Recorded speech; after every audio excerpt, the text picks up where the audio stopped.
back, and I've been looking forward to our special guest today, Dr. Eric Scalise. He's the president and the chief strategy officer at the Hope for Heart, which is an international Christian counseling ministry.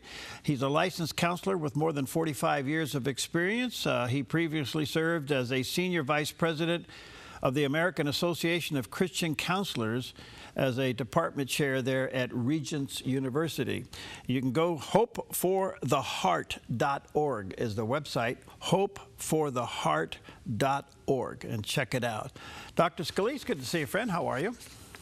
Hey, thank you. Glad to be with you, Perry. Thank you for your time. Where are you? Where are we Skyping you in from? In Plano, Texas, which is North Dallas. Okay, yeah. Okay, good stuff. Well, a lot to talk about. Thank you for your time. I want to kind of ask you, with your years of experience, are you seeing the influence of AI and people seeking maybe help and not seeking a counselor? AI, I think, it's sort of the next revolution technologically. And like so many innovations over the years, it is here to stay. I do think when it comes to mental health issues and counseling, there are some precautions. There have been a couple of stories out there of people who have used AI for counseling related help, even I think a celebrated case that involved an ultimate suicide of somebody. So it is out there. I think it can be a good resource, but we have to be wise about it.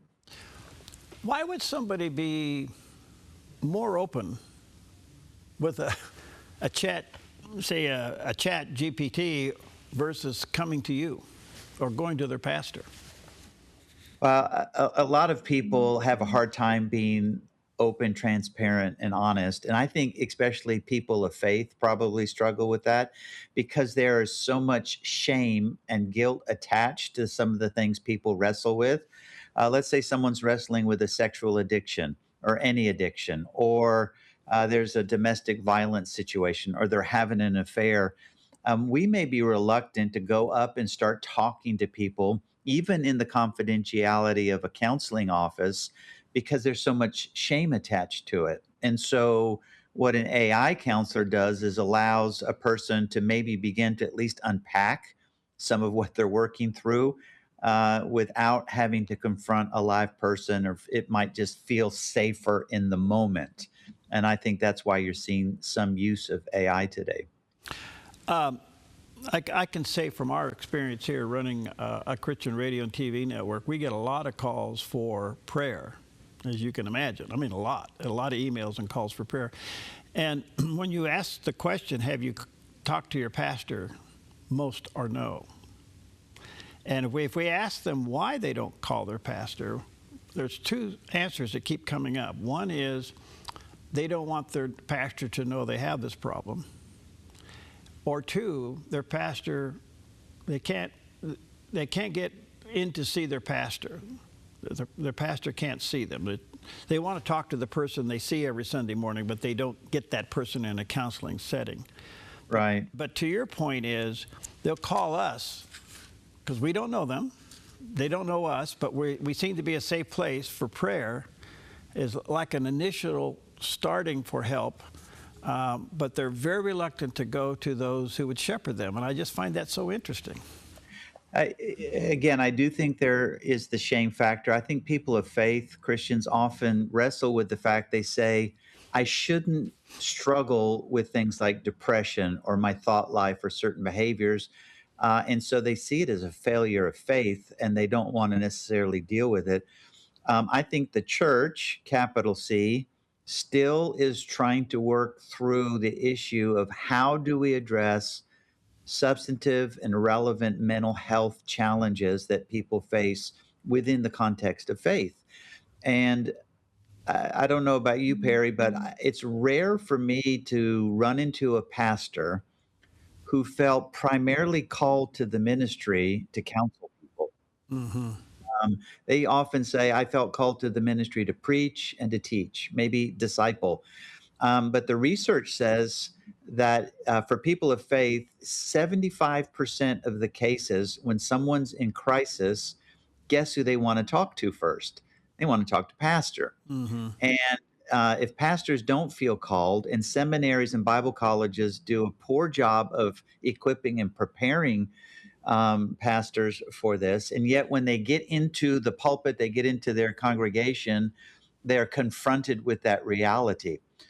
So the church, again, capital C, needs to figure out how to provide, whether it's prayer or a safe place or an opportunity to get some help and some guidance. I often tell pastors, you may not feel called, but trust me, there are individuals in your church who absolutely feel a sense of calling to care for those who are wrestling through some of these very real challenges. That's well said. Um, those who find themselves searching for maybe counseling using AI, um, does can they request faith-based AI? Um, in general, when you tap an AI platform, let's say like Chat GPT, All right. most often it searches the entire internet universe for responses. That's dangerous, may not be faith based, may not even be biblical, may even be harmful. And I think there's been some cases out there that have proved that. There's a difference between what's called an open AI system platform or a closed AI system platform. What we've done at Hope for the Heart is we've partnered with pray.com. I don't know if you or some of your listeners have heard of it. It's a prayer channel. They have like 25 million subscribers right now. And our core resource is called the Keys for Living Library. 108 topics on just about every issue or challenge you can imagine in life, all very biblical. I gave pray.com our entire library. It's about 15,000 pages of resource, all biblical, all field tested, all professionally informed, and they put it into a closed system. It would be like, Perry, you asking me a question, something you're facing or working through. And imagine if I gave you 108 books and said, somewhere in these 15,000 pages, I'm pretty sure there's some answers for you. That would not be easy for you to navigate. But I put it into a closed AI platform, and within seconds, it searches the entire database, doesn't go outside that, and provides you with clear answers. Now, that kind of help can be a great resource. In your industry of Christian counseling, number one, are more coming into it than before or less? And number two, is there a lot of intimidation in your industry not to say some things? Yes and yes, because I think from my experience at the academic world and in higher education, counseling and counseling oriented fields and degrees are still some of the most sought after. It may not necessarily be to become a licensed mental health clinician, but the people helping profession is still seeing a fairly robust enrollment. To your second question, absolutely, faith gets challenged. If you are licensed at the state level as a licensed professional counselor, a psychologist, social worker, marriage and family therapist, these are licenses, like many professional licenses, that are regulated by the state. And sometimes the state may have some things to say about what you can do or not do, say or not say to a client in terms of integrating your faith with therapy. And so there are challenges. One of the things we're seeing a lot in the field of Christian care is people moving over to Christian life coaching, which is unregulated. There are some things to be careful there, but more are entering the general field of being called to care. And yes, there are challenges, and there always will be challenges. So the confidentiality of a licensed therapist's office is controlled, right? Um, yeah, I think you're right about that. It's interesting. There was a case that the Supreme Court ruled on just a few weeks ago in Colorado. A Christian therapist um, challenged, and it became a free speech First Amendment case about the whole thing of doing what's called conversion therapy with Right. minors. Right. Conversion therapy has to do when someone is wrestling through their gender identity. More often than not, identifying as gay, lesbian, or transgender, and maybe trying to work through those issues. Well, the Colorado law, which is a very similar law to 23 other states currently and the District of Columbia, said with minors, you cannot talk to that minor unless it's a gay affirming conversation. You can't bring in their own faith values, not not only that, but you can't bring in yours. But the Supreme Court, in an 8-1 decision, which is a little unusual today because of the court is divided as the nation is, ruled that it is a free speech issue and that clients have the right, even minors, to self determination and to be able to talk about whatever they want to talk about Yeah. in the confidentiality and privacy of working with a therapist. Yeah, that was a huge, huge win. All right, let me take a quick break. I got a lot more questions. What an honor to have with us today Dr. Eric Scalise. He's president and the chief strategy officer at Hope for the Heart, and you can go hopefortheheart.org. There's the landing page, and we'll talk about that when we come back.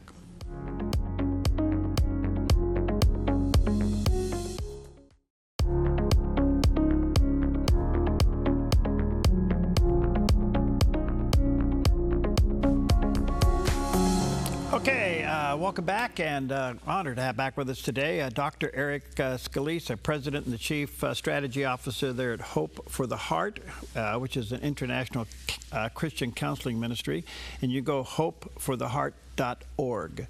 So, Dr. Scalise, quickly, Hope for the Heart, what is it you guys do?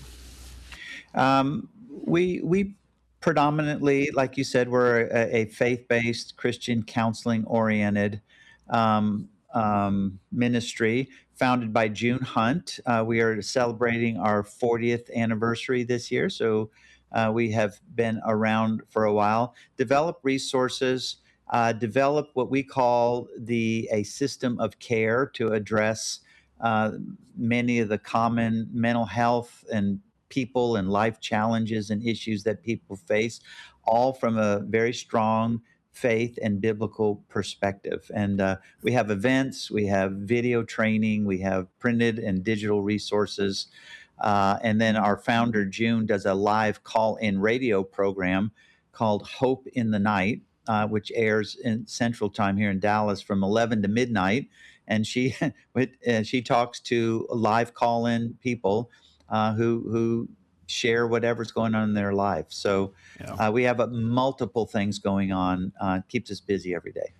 Well, that's wonderful. Again, hopefortheheart.org is the website. Check it out, and very, very resourceful. I could probably talk to you for hours, but I have this growing concern, the issue of mental health, emotional well-being, spiritual stagnation. Then you add to that addictions, and you add to that financial issues and family relations, and the list just goes on and on and on and on. And what I'm sensing through all of this, Dr. Scalise, is that, to our earlier point, most pastors just aren't equipped for this. They're just not, and that's not a criticism, it's just a fact. And I don't know if we need to take a second look that a department within our churches should be addressing this problem at some level, that somehow that would put a period at the end of the sentence that the church is there for all areas of your life. But this area, when it comes to serious counseling, kind of just gets pushed away, or we're intimidated to deal with it. But All you got to do is come to our ministry and sit here and read our emails. It's serious stuff, and it's big, and you can't avoid it, and it's very complicated. I don't Right. know. God bless you guys. Well, you're 100% right, and you're preaching to the choir right now. Obviously, I even though I've spent a good deal of my life in the professional, clinical, and academic world, I love being in the ministry space because I am working with the church. I co-wrote a book called Lay Counseling some years ago with a colleague of mine out of Fuller University, and it was actually a rewrite of his original book. And he graciously let me do most of the research on the update. But here's what we discovered, Perry. It's fascinating. In most cases, in most presenting issues, I'll focus on the word competently, a competently trained lay counselor, someone who doesn't have any letters after their last name, had about the same outcome measures as a licensed clinician. Now, my colleagues don't want to hear that because they spend a lot of years and a lot of money getting that degree and that license. But that's the truth. And when I asked the follow up question to myself, well, why is that? Here's what we found out: the overwhelming predominant factor that determines outcomes has everything to do with the quality of relationship between the person seeking help and the one offering it. Mm. And I thought to myself, that's the church. We can teach people how to at least be competent, compassionate, caring first responders in the church. We're not training people to be therapists, but when my sons were growing up, like a lot of kids, they loved the pool, but they became lifeguards. They weren't paramedics, but they learned basic CPR, basic first aid, how to help someone who was a near drowning to get them to the next level of care. That's what we can do in our churches. That's what we need to do, but we have to destigmatize it a little bit.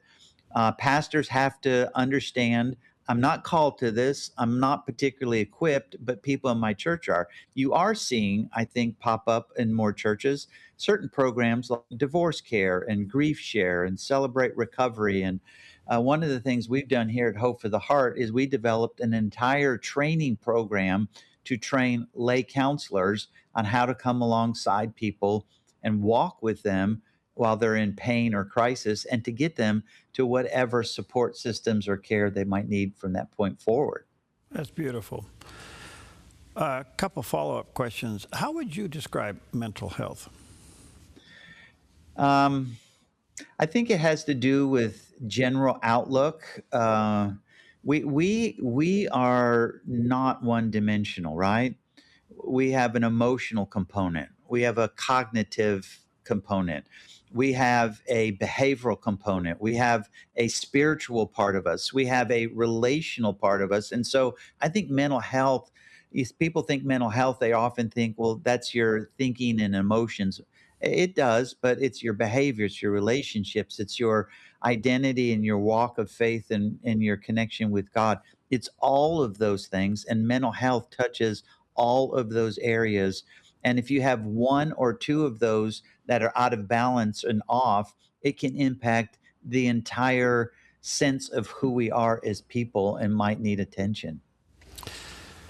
Um, I love your answer concerning lay counseling because I think that's an entry point, and I would rather see that fostered more than turning to AI.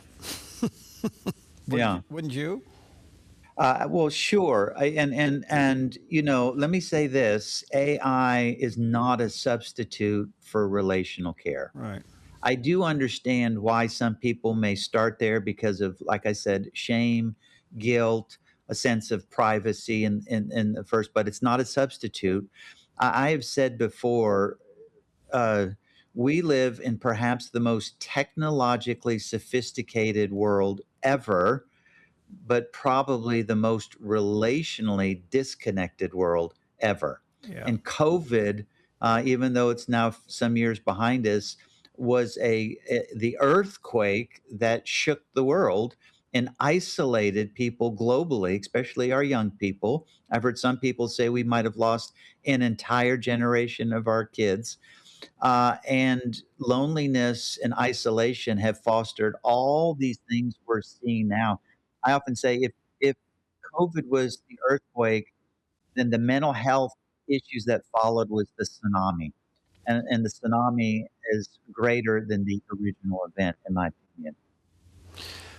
Because part of people maybe going to their church for help have to first see it as a safe place, and they also have to see it as being authentic.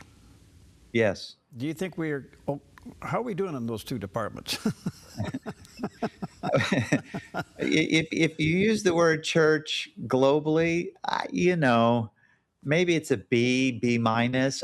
There are some A churches out there, and there are some that don't get it at all and don't provide it at all.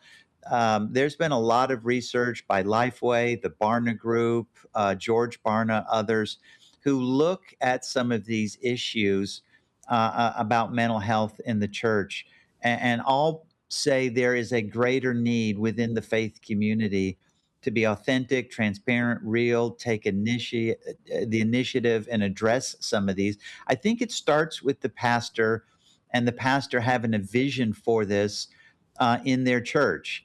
And it's difficult if you don't feel trained, equipped, or called to it. You have to be able to step outside your comfort zone a little bit. And I've had these conversations with pastors. I'm like, listen, people are sheeple, and even people have life going okay, can be messy. People with mental health issues, I just say, let's be honest, get ready to change some dirty diapers. It comes with the territory, but that is, at least in part, should be some of the mission of the church to make disciples. We can't ignore reality. Who did Jesus go to?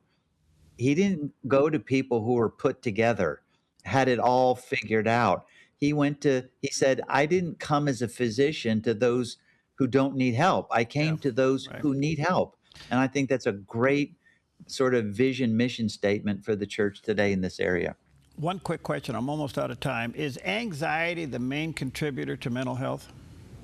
It Anxiety is a symptom of maybe things that are going on. I will say this: anxiety and anxiety disorders are the number one diagnosed disorder in the country today, and it has been for some years now. Depression is a close second. Oh, is depression a result of anxiety? They are different. Anxiety has to do a little bit with fear and thoughts becoming overwhelmed. It could have to do with trauma and trauma experiences in our life. And both of these can have some physical and some chemical things as well as life Yeah. circumstances. It's not a black and white issue. They are connected, Okay. but not everyone who's anxious is depressed, and not everyone who's depressed is necessarily anxious. But you often see them together. Dr. Scalise, you're a blessing. Can we get you back? Oh, I'd love to. Yeah. Awesome. Let me say to our viewers and listeners, check out hopefortheheart.org. Great resource, hopefortheheart.org. I think you and I could talk for hours, and you're a resource, and I'm going to be tapping on you more. Thank you for your time. All right. Thank you, Perry. God bless you. God bless you.